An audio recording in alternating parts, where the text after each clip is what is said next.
What's up, everybody? Name Code Dustin here with Fantasy Smack Talk. And first and foremost, shout out to Cooper. Mark Curry followed us on Fantasy Advice.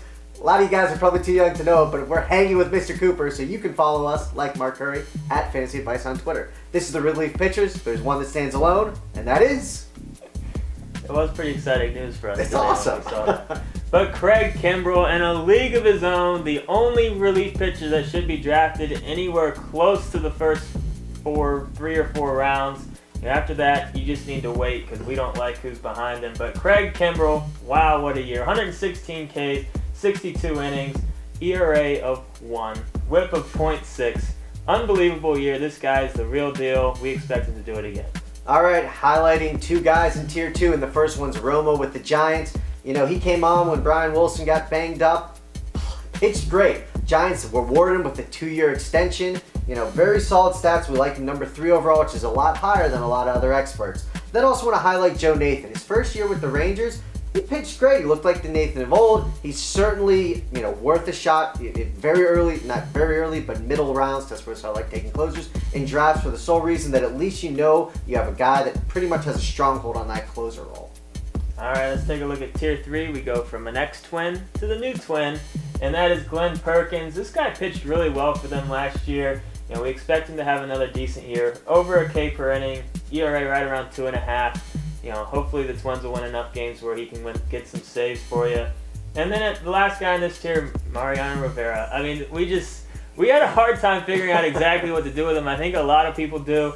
I mean, he's coming off the injury. We'll see what he can do, but you know, we had written him off before the injury a couple of times, and he burned us, so we're not completely writing him off this year. He's pulled some pretty miraculous stuff before, so we'll see what he does coming back from the injury, and he plays for the Yankees, so... He's the GOAT. He's the GOAT. Pretty impressive what he's done. All right, next tier is Tier 4. We're going to stick right around this D.C. area, or not stick, that's where we are, so we're going to be talking right around the guys in the D.C. area. First one's Soriano, out there with the Nationals. They paid a ton of money to get him in, but we want to highlight it's a short leash. They got Clippard, they got Soren, they got good setup guys right behind him. So he could lose the job at some point this year, but obviously they want him to be the man and do all the cash they paid him. Then you got to highlight Jim Johnson, led the league in saves last year. So clearly that's a guy that's going to be on a lot of people's radars. We just don't think the Orioles are going to win as many games this year as they did last year. Vegas agrees with us. They actually have them slipping the most, and the house always wins. Most of the time. All the time. Yeah. Tier 5, we start out with a really interesting guy, and that's Jason Grilli for Pittsburgh. Great! This just came out of nowhere. I mean, the guy's 36 years old, had very mediocre stats his entire career, and then all of a sudden has 90 Ks in 58 innings. Like, where did drugs do a body good? I mean, you know, I don't know if I want to quite put him in that category, but something went on.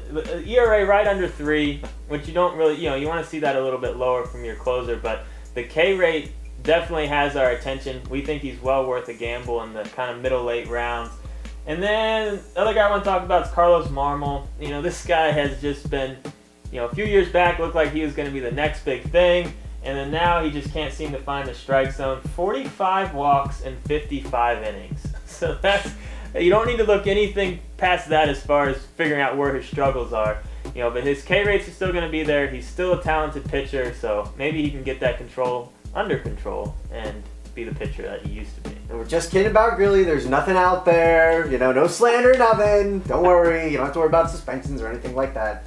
All right, as we look at Tier 6, we got 2 guys that should be closing, and the first one's Jansen with the Dodgers. We have league ranked right above him.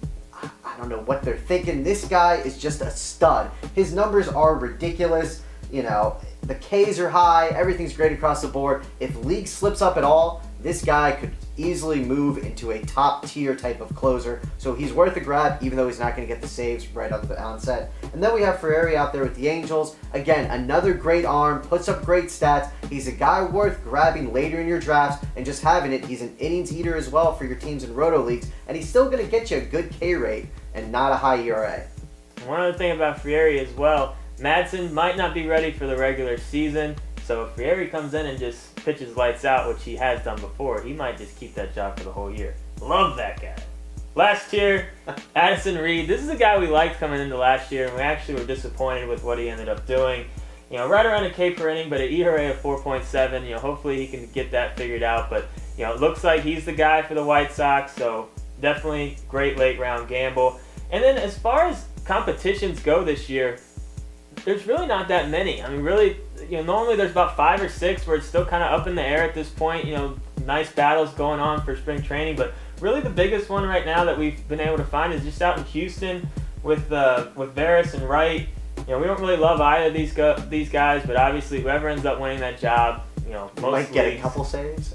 they'll be all right. But It's Houston. most leagues, every closer has a little bit of value, so you're gonna want to pay attention to that spring training and draft accordingly. Cooper. It was exciting news. So that's our relief pitcher tiers. Check out all our other stuff. Top 150 cheat sheet. And if you're watching. Oh, if you're watching, Oh, that'd be awesome. we'll send you a t-shirt. Thanks for following us.